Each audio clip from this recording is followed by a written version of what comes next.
Filosofía entera de San Agustín es una filosofía educativa. Dudar y resolver todas las dudas iluminaba el efecto y la razón con la fe. En la educación de este sentido, el verdadero y único maestro es la verdad, o sea, Dios. Es aquí cuando se creía que el saber no pasa del maestro al discípulo como así, sino que se aprendía lo que antes ignoraba. La verdad se halla presente por igual, tanto en el alma del discípulo como en la del maestro. San Agustín y sus disciplinas que examina son la gramática, la dialéctica, la retórica y la música, la aritmética, la geometría y la astronomía. Este currículum era el que él estudiaba y se manejaban los problemas teológicos y filósofos, y era considerado por San Agustín como un proceso de purificación y formación, al cual el alma se hace capaz de captar la unidad divina del mundo y del trasmundo. Ya casi se podría decir que quien enseña aprende, que quienes escuchan casi hablan nosotros mismos, y que en cierto modo nosotros aprendemos en ellos lo que les enseñamos. Su verdad educativa altimista valida cualquier enseñamiento digno del hombre. Deberíamos también definir que el feudalismo es muy importante para la comprensión de los siguientes temas. Un feudalismo tiene su origen en el término feudo. Un feudo era más que el territorio que los nobles recibían de los reyes como pago por sus servicios durante la Edad Media. Por tanto, esta práctica puede señalarse como una de las bases sobre los que se configura el feudalismo. El origen del feudalismo se situó en el momento en que se desintegró el Imperio Carolingio en el siglo IX. En tal situación, los monarcas comenzaron a tener serias dificultades para defender sus posesiones. Ello condujo a que los reyes que reinaban tras la caída del Imperio Carolingio se vieron obligados a buscar el apoyo de los nobles, especialmente condes y marqueses, a cambio de ceder parte del poder regio, así como tierras en las que se tendrían un poder casi absoluto, los feudos. La estructura social basada en el nivel social que se ocupa se configuraba a partir de la práctica del vasallaje y de la servidumbre. El vasallaje era un pacto que se estableció entre nobles, es decir, los hombres libres. Era la protección que un hombre poderoso ofrece a otro con menos poder, a cambio de la lealtad y ayuda militar. La servidumbre, por su parte, era la relación que existía entre un campesino en relación con un señor feudal. El campesino quedaba obligado a trabajar las tierras y a vivir dentro del señorío a cambio de cierta protección. Las principales causas del feudalismo fueron: 1. Caída del Imperio Romano. La primera cosa que podemos citar y que da origen al feudalismo es la caída del Imperio Romano. 2. Falta de protección. La falta de organización y una jerarquía entre países provocó que las inversiones fueran constantes. Esto dio origen a la necesidad de buscar sistemas de seguridad. 3. Inestabilidad política. Los dos puntos anteriores nos llevaban a la inestabilidad política, la caída del gran imperio y la falta de seguridad. Esto dio sistemas políticos muy inestables. Los monarcas ya no podían proteger sus territorios. 4. Mal clima y malas cosechas. Por si esto no fuera poco, el clima no acompañó y muchas sociedades literalmente desaparecieron. No es una causa que se suele citar mucho, pero los expertos reconocen su importancia. Los siguientes son las consecuencias del feudalismo. Las consecuencias del feudalismo se describen a continuación. 1. Economía rural. La expansión económica pasó a un segundo plano, y las grandes civilizaciones dejaron de desarrollarse al mismo ritmo. La gran parte de la actividad económica que se realizaba era en el campo y bajo la supervisión de importancia. Los siguientes son las consecuencias del feudalismo. Las consecuencias del feudalismo se describen a continuación. 1. Economía rural. La expansión económica pasó a un segundo plano, y las grandes civilizaciones dejaron de desarrollarse al mismo ritmo.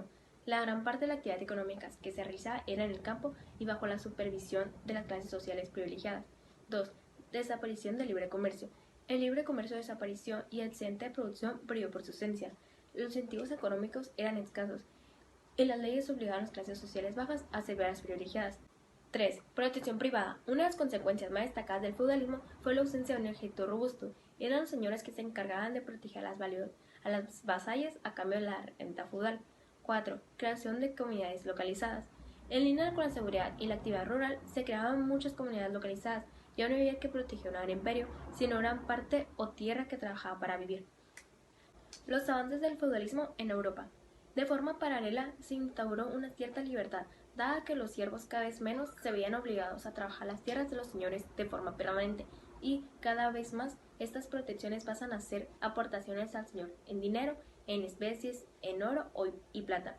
Al mismo tiempo, proliferaron los arrendamientos de tierras que son trabajadas por los campesinos para ellos mismos a cambio de una renta. El aumento de protección que generó un excedente y una cierta libertad por parte de los siervos permitió el desarrollo de un mercado incipiente y arcaico. No obstante, con el paso del tiempo, este hecho permitía un nuevo renacimiento urbano, que a partir del siglo XIV comenzara a alumbrar el renacimiento de una nueva época, el Renacimiento. Hola, buenas tardes. Mi nombre es Gustavo Cervantes y para concluir esta presentación les hablaré sobre Baltasar Castiglione y la escuela caballeresca. Otro de los elementos fundamentales para la educación segla en la Edad Media es la educación caballeresca, la cual esta se constituye o se destaca por la formación de un hombre y sus cualidades guerreras. Estas también formadas por distintos valores, los cuales son entre honor, educación física, fealdad, entre otras. Por otra parte, la educación caballeresca es un sistema de enseñanza dedicado a la nobleza, el cual apareció desde el siglo IX hasta el siglo XVI. Esto era consecuencia de la lógica del feudalismo bárbaro, y la cual su desaparición también coincide con el triunfo del movimiento partidario de la creación de gobiernos grandes y fuertes.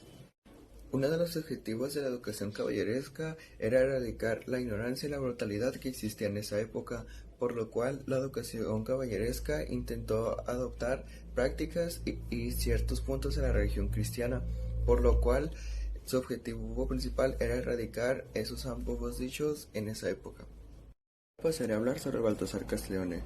Baltasar Castiglione fue destacado por ser militar, diplomático y artista, el cual fue destacado por ser uno de los más nobles y perfectos caballeros de su época, el cual no se dejó envanecer de sus extraordinarias culturas y de sus honores obtenidos. Este también concilió el humanismo con la vida cortesana. Baltasar Castiglione fue embajador de Roma junto a León X.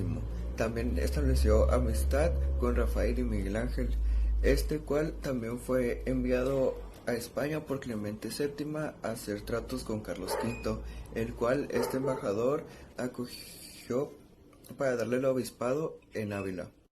Castiglione también lo describe como si lo pintara, el ideal del cortesano para Italia del siglo XVI, en otras palabras, el esplendor del renacimiento humanista, el cual la idealización de este personaje paradigmático que pretende el conocimiento trascendente y del obrar justo. Este también se puede trasladar al ideal del príncipe cristiano, entonces vigente en Italia y en España para esas épocas. Baltasar Castiglione también recibió una educación humanística en Milán, por lo cual también vivió en la corte de Ludovico de Moro. Así también escribió poesías líricas de lenguaje vulgar y poesías latinas. Su obra más importante fue El cortesano en 1528, que tuvo influencia sobre la literatura europea de su época. Fue totalmente controversial, ya que también hablaba sobre la vida social que enfrentaba esa época en ese tiempo.